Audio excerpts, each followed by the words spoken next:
All right, here we go. Episode 119. And, today we're really thrilled to have Tommy Gainey join us. You may know him as Tommy Two Gloves Gainey, recent PGA Tour Champions winner, um, winner on the PGA Tour back in 2012 at the McGladrey Classic. And you've won on the Corn Ferry Tour three times. Is that correct, Tommy? That's correct. That's correct. Well, and of course, you've been on Big Break twice, and you won the reunion episode. So you're a celebrity in my books, and we thank you for joining us. Welcome to the show. Hey, man, glad to have the invitation, and you know, I'm looking forward to this. Absolutely, no, that's amazing, and what a year you've had. You've played on three tours, correct? Corn Ferry, PGA, and Champions Tour. Have I got that right? That's correct. That's amazing. Like, how many events have you tallied up? Like, in some mid 20s? Ooh, that's a good question. I would say it's definitely over 25. Yeah. And of course, you've recently capped it off with a win at the Constellation, Furyk and Friends, and as well, you scared the field at the Charles Schwab too. You came in third, so it's one hell of a year.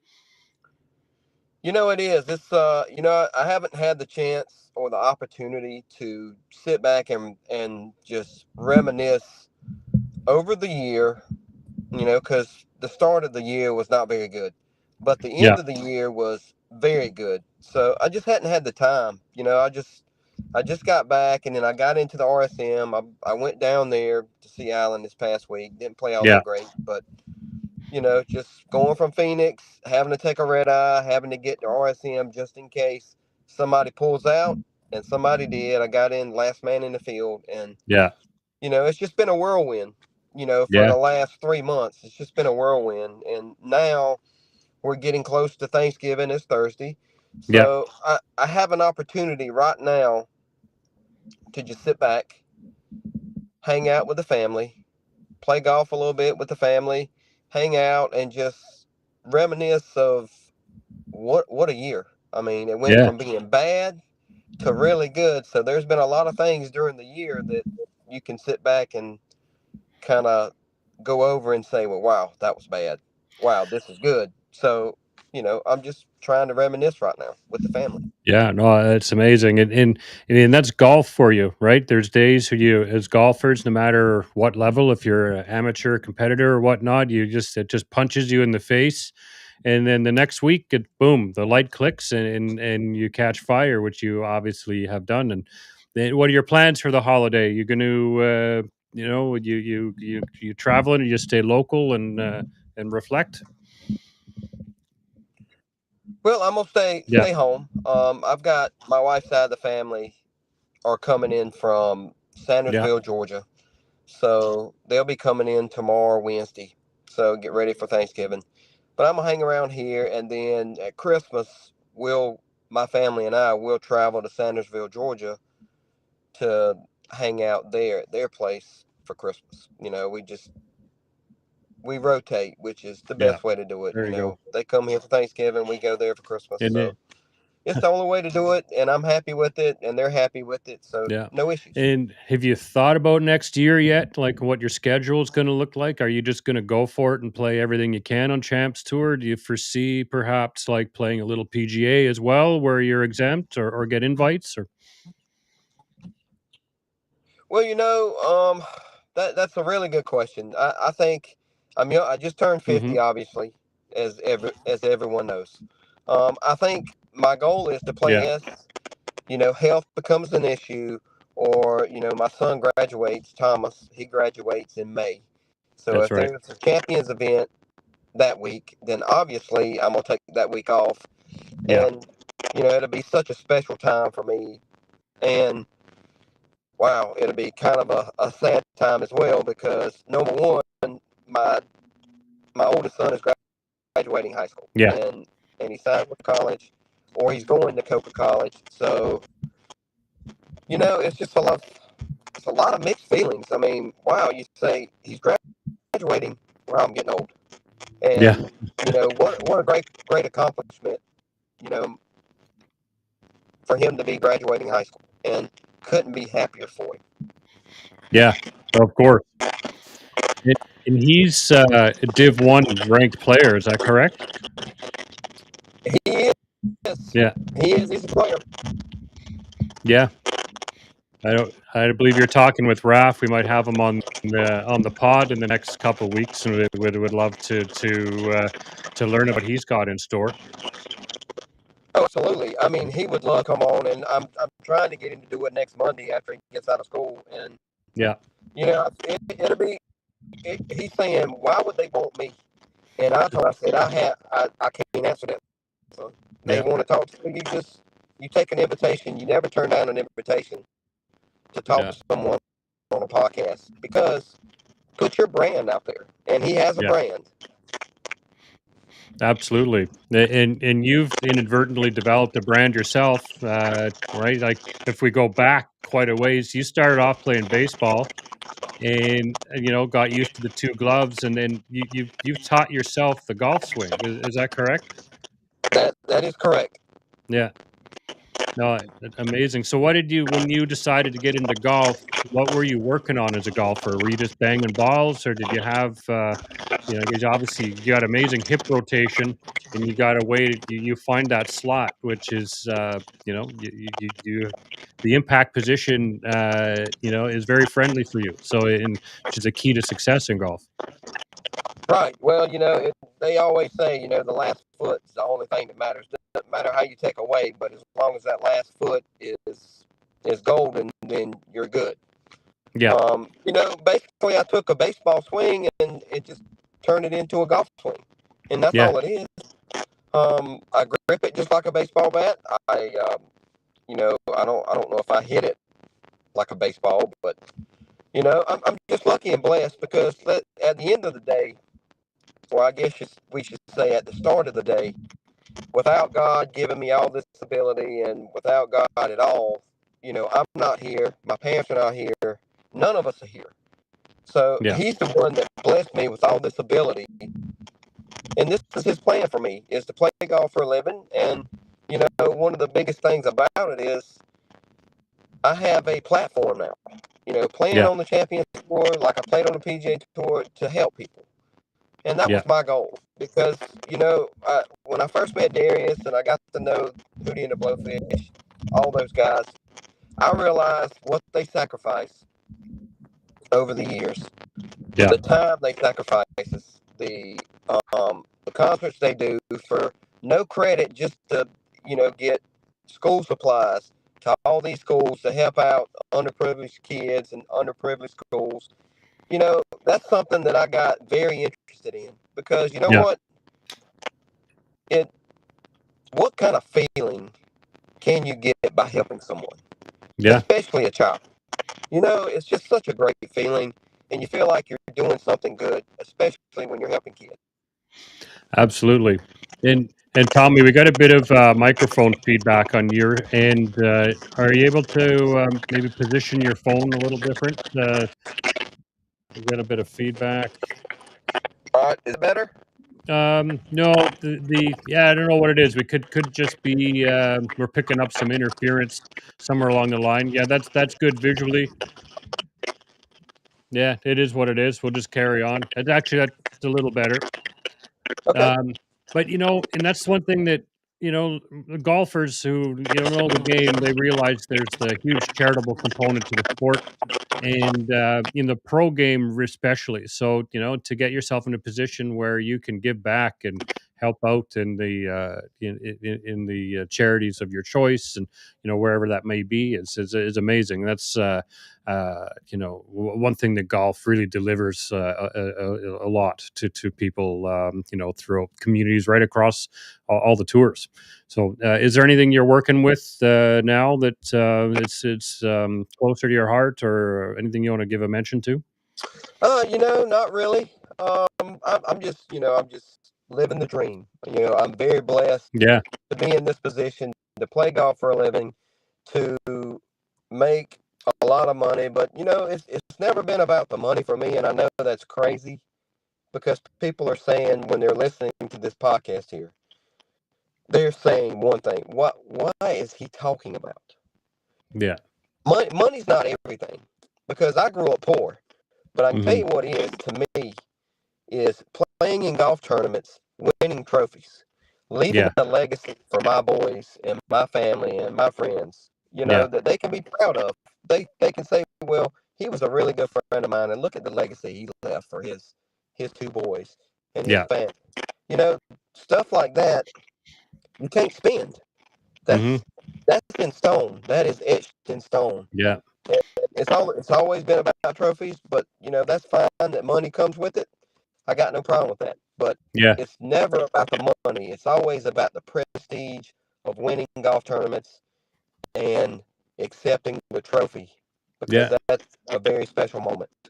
100%. It's difficult to win. You think of how many tournaments. Someone like yourself, you've probably teed it up in over 1,000 tournaments in your life, and you think that and no matter what the pro, it's you lose more than you win with golf, and it teaches you a lot in loss. But when the trophy comes, it tastes really good, and it's the money comes along with that when you play at a level like you do, but it's still it isn't the you can't take it with you, so it's not the be all end all, and there's the satisfaction like golf, even on amateurs shooting the best score, whatever that might be, to them it tastes good. Your dinner's going to taste great that night. It's a hard sport, so you got to cherish that when you get there. So, um, and then during the Charles Schwab, championship, you made a run at it. It was great. It was great to watch, and I know that you're playing with Miguel Angel and Meneth the one day, and you look like you're getting a little hot and like an intense, and I like to see that. Maybe a little.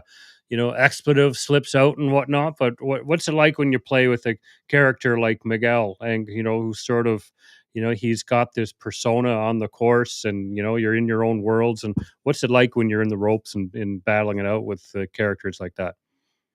Well, first of all, if he's not in the Hall of Fame, he's definitely going to get there sooner Yes. or later.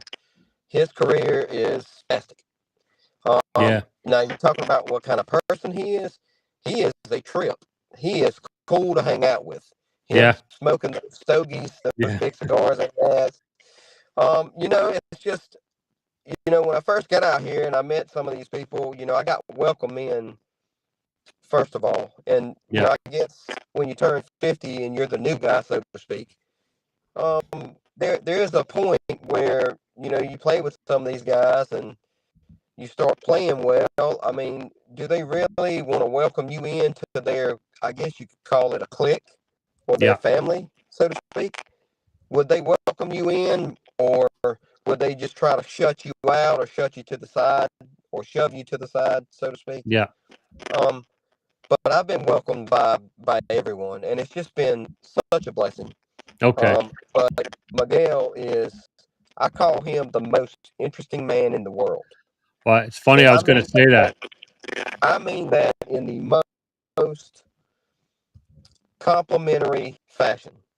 Yeah. He's such a nice guy, and he said a lot of nice things to me before he left Sunday after the round. And listen, to be a guy like that, to say the nice things he did to me, I have nothing but the utmost respect for Miguel and a lot of the other players out here on the PGA Yeah. Tour champions because they have just shown me nothing but respect, nothing but class, a lot of sportsmanship and respect. And listen, when you're the new guy, you never know what you're going to get. Yeah. And I'm just so happy to experience all of this. It's amazing, and it's you could be the rookie. You are the rookie out there at 50 years old, so it's like yeah, you could maybe expect that there could be some animosity as you come out, but yeah, it's really cool to hear. And the mechanic, as he's nicknamed, you see him on TV. He's so intense and all that, so it's really interesting to hear some insight on what he's like as a person, and personally, I love the cigars, and I just think it just adds to his character, his the warm up routine, and all that. I think it's just unbelievable, and we're kind of some ways we're missing a bit of character in golf. It's the young generation; they're so good, they're so serious. So it's I really appreciate it when you see characters that are do things different, right? And like yourself, that you got a different swing, but it works tremendously, as we're seeing this year. Well, when you just brought up a good point when you're talking about different swings. So let's go over a couple swings that are probably mine is not even near comparison. So you look at Jim Furyk, look at his Yeah. career. Look at Bubba Watson. He didn't win the Masters, but I think he won it twice. Hmm. So look at his swing. Look at John Daly's swing, and he's won two majors. I Yeah. mean, you can keep going. You look at Tiger. My God, he's changed his swing 10 times or so, maybe even more. Yeah. All right, look at his career. Look at how about Steve Stricker? Look at his swing. Yeah. Look at Adam Scott's swing. I mean, you keep looking at all these swings, and I mean, it's just crazy that you can get the club going out, going in, swinging it out, swinging it in, and you get it on plane, and you can have careers like those players I just named. 100%. It's and I love that. And mentioned Tiger. Like, obviously, Tiger is got a hell of a reputation, but I think it's amazing how he changed his swing so many times through the years, and still was able to win at a high level. Well, as far as I'm concerned, I mean, him and Jack are like 1A, 1 and 1A. I Yeah. mean, I know Jack's got 18 and Tiger's got 15, but in my lifetime, in my generation, Tiger was the best. Yeah. But I didn't get to see Jack much because, in the late 70s and early 80s, that was when he was pretty much on his decline. Yeah. Well, I That's guess right. decline is a bad word, but, that was when he was kind of on his way out Yeah. as far as being really competitive every single week. Um, but it's like 1 and 1A. I mean, their careers are just incredible. Jack's got 18 majors. Tiger's got 15. Tiger's Yeah. got like 82 wins worldwide. Jack's got I think he's got like 22 second place finishes. Yeah. Listen, That this is that's when you're that is talking about insane. numbers like this, you are talking about two of the best players to ever walk on this earth. Yeah. And it's almost at the point where, my God, I mean, can anybody have another career comparable to Tiger or to Jack? And Yeah. Scotty's doing a good job of it right now, but I mean, he's still not trying to throw anything bad at Scotty, but if you compare him to Jack and Tiger, it's Tiger and Jack all the way right now. But Yeah. as far as the best player and best ball striker on the tour right now, it's Scotty Scheffler, and it's not even close. Yeah. People could say this other guy, or some other dude. It ain't even Yeah. close. I mean, the He's way Ted Scott said it best. He said it's like watching a video game. He yeah. said it's just like experiencing it. He said it's just unreal. I mean, when Yeah. you just watching it every single day, and it just blows your mind how good he is, how good he hits it. And you know what?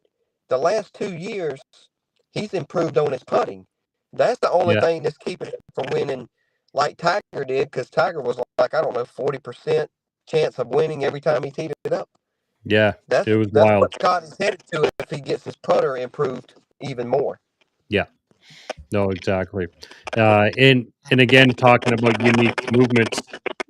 Scott, look at his foot movements. It's his own. No one could replicate that. If you tried to practice, you'd fall over at the range. But he makes it happen. And like you said, like Ted Scott's point about a video game is bang on, because it's really impressive. And if he keeps this up over a few years, then the Tiger talk comes in. He starts ratcheting up the majors, and right, but still got a long road to get there. I believe, but it is really exciting to watch right now. It is, and I'm not saying that he can't get there. Just in case people are listening, which I know they are, I don't want them to get it twisted. I'm just saying that right now he's not there, but I'm not saying he can't get there. Of course. Yeah, I think so. And any analyst would agree with that statement, because he's the man of our generation at this moment. But he's got big shoes to catch with Tiger and Jack. But yeah, you know, there's one thing, I like big breaks coming back. I've heard the Good Boys are resurrecting some kind of a show with the Golf Channel. I'm not sure on all the details, but that really opened up some doors. It's truly a big break for you. I was a bit gutted when you got knocked out in the first season. I think it was 2005. But I was really excited that you got back in the reunion and took it down. So, what was it like? What was that like? Going into the tournament, or it's not a tournament part of me, but it's high level competition, one shot and you're out. There's what was that like, and how did that prepare you for your career? Well, I'll tell you what it did. First of all, the big break introduced the world to Tommy Two Gloves. That's the first Yeah, thing. The second thing is, being a good player, you had that camera on you all the time, except for when you went to bed. When you got back to your room at night, and then you went to bed, the camera wasn't on you, but it was on you pretty much the whole day. yeah, Eating at the rock, as we called it, on the golf course, obviously. But I mean, listen, when you're playing in these big breaks, the biggest thing was pressure, yeah, because you could hit a good shot, you could hit a bad shot, or you could hit a mediocre shot, and you could be gone off the show or kicked yeah, out. That was really one of the hardest things to deal with, because it.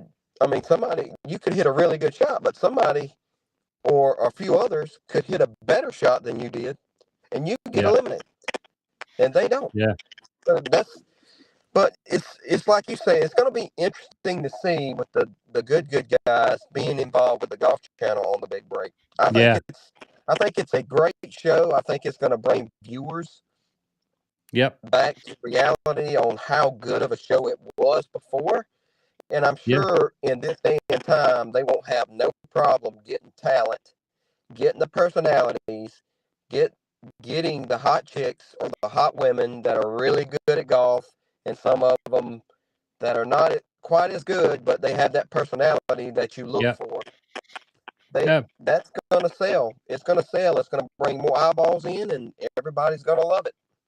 Yeah, the Golf Channel used to have a lot of shows. You could call in and get a swing tip from Butch Harmon and stuff. All those old shows, Golf Talk Live, and of course Big Break. And the programming's changed. Right, they basically just repeat the broadcast from the tournaments, which is cool, but it's missing that interaction and in the reality TV. I think that I'm really looking forward to see what develops from this crew, because obviously, as you know, YouTube's exploded. There's a whole, there's millions of people watching golf on YouTube, and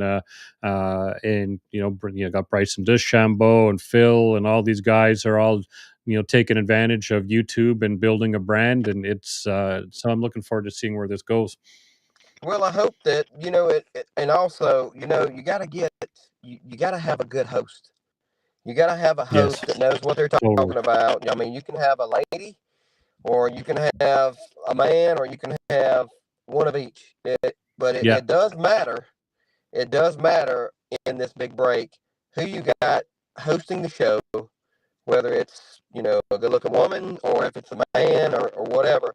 yeah, You just got to have them where they are golf knowledgeable, and I guess maybe even YouTube knowledgeable as well. Because, Yeah. I mean, let's face it, like you said, there's millions and millions of people on YouTube that follow the good guys. Yeah. So you take all the, and Bryson DeChambeau as well. So I'm sure there will be some episodes where Bryson DeChambeau will be involved on, like, maybe a chip shot, maybe a flop shot, Yeah. maybe a long drive, or with a long drive probably not, because ain't none of those contestants gonna be able to hit it with him. So um, it's gonna be. I'm hoping that it's gonna bring the excitement that we had when we had it before, because I hope so. the contestants will be able, with golf in the situation it's in right now, it's never been deeper, never That's been right. as deep as it is right now, because Yeah. everybody that comes out to play are ready to play. They're ready to win, Yeah. and that's what I'm looking forward to see what kind of players, what kind of personalities, the mix that they have, and when you put all of them in a room, there's a stick of dynamite in there that's just going to blow up, and it's just going to Yeah. make it even more reality with the drama and the suspense. Everybody's going to be ready, tuning in, and Yeah. ready to watch it. I can't wait. I'm getting goosebumps thinking about it because I recorded. I never missed a big break. It's so I'm really pumped that it's coming back to some degree, and hopefully it's bigger, better. And I agree. I think that they need to emphasize hosts. It's got to be captivating, and it's the right mix. So maybe it's male, female. Probably worked well because. The Vince Cellini and Stephanie Sparks, they did great, and Mm-hmm. so that's a big part of it. So now, what about the PNC? Do you think that's something that you and your son might get out and play in? Or Man, I'm gonna tell you what, I would love to play in the PNC with my son. That would be like, oh wow, a dream come true. Because yeah, if you look at all the people that play in it, it's like, I think it's major champions, oh pretty yeah, much, major champions that play in it. But I would love the opportunity to play in it with my son and be paired with whoever. But it would be a lot of fun. But I got to win a major first, so yeah, maybe I can win one out here on the Champions Tour or the PGA Tour Champions, and maybe get an invite. yeah. Well, you're definitely you're 50. You're the rookie, so you got the energy. You're used to 4 rounds over some of the other guys, so it bodes well for you to pick one up. Right? I mean, just you nearly took the Charles Schwab championship down, and what a run! And you only played 9 events on Champions Tour this year, so you executed really well. I appreciate it. It's been, like I say, it's been a whirlwind, man. I mean, Yeah, 3 months, 9 tournaments, uh, made. I don't know how much money, but I mean, I played well. I finished. I think I ended up finishing 24th on the that's right. final Schwab Cup list, and Yeah, that is a huge accomplishment. Nothing short of fantastic. I mean, it's just huge. And yeah, 100%. I'm trying to build off of this for next year. This is what I've done in 9 tournaments. Let's see, what can I do in a year? Hmm. Try to stay healthy, try to keep working out, try to get my body in the right shape that it needs to be in to compete against these guys. Because listen, when I first got out there, I thought they were setting up the golf courses a lot easier than the PGA Tour and the Korn Ferry. Boy, Yeah, was I surprised. They set it up right. just as tough. The only thing is, the difference is the par fives. They're not Yeah, 650 yards. right. The par threes are not 250, not 260, and not 300. And there's some par fours that they play on the tours, like the Korn Ferry and the PGA Tour. It's like 520, 530. You got a par four. Oh, Yeah, the PGA Tour champions, you don't have that. You might have a 480, 485, maybe 490, but yeah. it ain't. They're not getting it to 500. That's going to be a par five. I always laugh when I see these 500-yard par fours on TV, and I'm like, okay, well, that's driver, my 3-wood, and then I got to get a wedge up and down, to scrap out a par.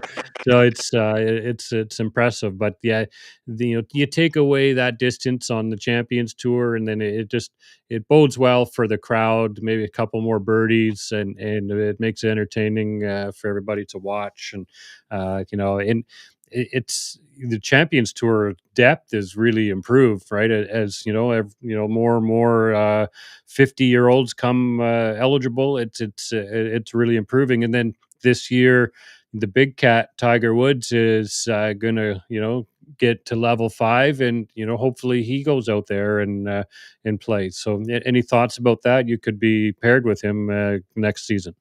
Well, it definitely would be a dream come true to be paired with Tiger because there's a lot of people that's looked up to him, that's definitely idolized what he's accomplished. Yeah, Because listen, let's face it, 82 wins. I mean, 15 majors, and I mean he's won. Wow, he won the 15th major just coming back from major back surgery yeah, and that major knee surgery that he had when he almost lost his leg. So that's a huge accomplishment for him, and I'm definitely looking up. I'm looking for the challenge. I'm definitely yeah, ready for the challenge. And listen, Tiger Woods. When you say Tiger Woods, you say a lot of people say the GOAT, yeah, but he turns 50 this year, so I'm looking forward to him coming out to the PGA Tour Champions and bringing in. I mean, we have a bunch of excitement out there right now with yeah. some of There the new is. guys coming out that's turning 50 soon. Um, I'm just looking forward because when he turns 50, when you say his name, I mean, that's all the excitement that you could ever want. Yeah, Because, I mean, he's still the needle. He was the needle on the PGA Tour, and when he comes out the PGA Tour Champions, he's going to be the needle. yeah. Still. Oh, 100%. We could see the same purse increasements, more fans coming around, and because the Champions Tour is excellent for viewing. It's doesn't get the numbers PGA gets, but still, as a fan, you can get right close, and a lot of you guys are a little more relaxed, so might chit chat with the gallery a little more than you see on the PGA Tour. It's great entertainment. So Tiger is going to take it to the next level. And speaking like Tiger is, the benchmark of perseverance with all the injuries and swing, rebuilds and all of that. And, it's something to be learned from. But at the same time, so are you, because you've gone through a lot of ups and downs and, right across, the different tours down over to Corn Ferry and grinded it out year over year over year. So, like, what would you tell the next generation of young golfers out there, to motivate them along? Because I saw you were kind of known as like the bit of the dad on the Corn Ferry Tour and helping some of the younger guys. So, what do you tell them now to to tell them to keep going? Like, what's your advice? Right. I mean, it's work hard, practice, but have some fun. I mean, you're Yeah, really good at this game. You're blessed with a lot of talent. Just enjoy it. yeah, Don't get to where your head might be in your tail. Just enjoy it. Enjoy the ride because it's an awesome ride. And we all know these young guys now, they can play. And that's the hmm, thing. That's why I want to get them to just enjoy it. Because listen, you could be doing something else, and it could be a way worse than what you're doing now. yeah, Because look at it this way: you're one of maybe, and I think it's less than 10,000 people in the world playing professional golf. You could be doing something else. And, that's why this is the best game in the world, the hardest game in the world, the most humbling game in the world, hmm, but the most rewarding game in the world.